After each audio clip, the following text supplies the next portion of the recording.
Demon Slayer Infinity Castle anime movie review.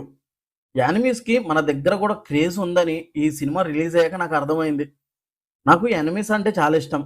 నేను చాలా animes చూశాను. అలాగే ఈ డీమన్ స్లేయర్ యానిమీని కూడా ఫాలో అవుతుంటాను. ఈ డీమన్ స్లేయర్ యానిమీ సిరీస్ మనకి తెలుగులో కూడా ఉంది. కానీ సినిమాలు మాత్రం తెలుగులో రాలేదు ఇప్పటి వరకు. కానీ ఫస్ట్ టైం ఈ యానిమీ తెలుగు, హిందీ, ఇంగ్లీష్తో పాటు జపనీస్ లాంగ్వేజ్లో కూడా మన ఇండియాలో రిలీజ్ అయింది. ఇది చూసి నేను చాలా హ్యాపీగా ఫీల్ అయ్యా. ఇంకా షాకింగ్ ఏంటంటే ఈ యానిమీకి ప్రీమియర్ షోస్ వేశారు. అది కూడా జపాన్ లాంగ్వేజ్లో. ఆ షోస్ అన్నీ హౌస్ఫుల్ కూడా అయ్యాయి. నేను సినిమాకి వెళ్ళేటప్పుడు పబ్లిక్ వస్తే బాగుండు, లేకపోతే షో క్యాన్సిల్ అవుతుందేమో అని అనుకొని భయపడ్డా. కానీ థియేటర్కి వెళ్ళి కూర్చున్నాక నాకు మైండ్ దొబ్బింది. టాలీవుడ్లో బిగ్ స్టార్ సినిమాకి ఎలా జనాలు వస్తారో ఆ రేంజ్లో పబ్లిక్ వచ్చారు. అంతేకాదు థియేటర్లో హీరోకి వేసే విజువల్స్ ఈ యానిమీకి వేశారు. ఫ్యాన్స్ థియేటర్లో మామూలు రచ్చ చేయలేదు అసలు. ఇది చూశాక అనుకున్నా యానిమీస్కి ఇండియాలో కూడా ఫ్యాన్స్ ఉన్నారని. ఇక ఈ సోది పక్కన పెట్టి సినిమా ఎలా ఉందంటే, ఇది సినిమా కాదు భయ్యా, చెప్పలేని ఎక్స్పీరియన్స్ అంతే. సినిమా చూస్తున్నంతసేపు ఆ యానిమేషన్ క్వాలిటీకి, యాక్షన్ సీక్వెన్సెస్కి మైండ్ బ్లాక్ అయిపోయింది.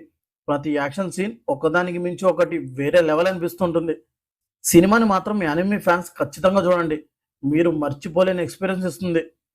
యానిమీస్ చూడని వాళ్ళు ఖచ్చితంగా ఈ సినిమా చూడడానికి ముందు డెమాన్ స్లేయర్ ముగెన్ ట్రైన్ సినిమా కానీ, ఫస్ట్ సీజన్ కానీ చూడాలి. ఎందుకంటే సినిమాలో ఉన్న క్యారెక్టర్స్ ఎవరు, ఏంటి, వాళ్ళ పవర్స్ గురించి క్లియర్గా తెలుస్తుంది. అప్పుడే సినిమా మీకు ఇంకా బాగా అర్థమవుతుంది. సినిమాలో మ్యూజిక్ ఉంటుంది భయ, మామూలుగా లేదు. డెమాన్ స్లేయర్ మ్యూజిక్ని కొట్టే యానిమీ లేదు ఇప్పటివరకు.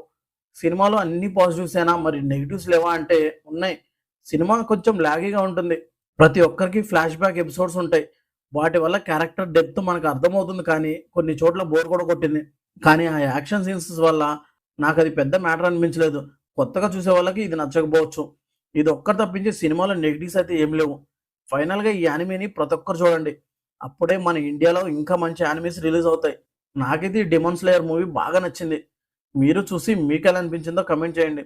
ఈ రివ్యూ మీకు నచ్చితే లైక్ చేయండి. మళ్ళీ నెక్స్ట్ వీడియోతో కలుద్దాం. Thank you for watching.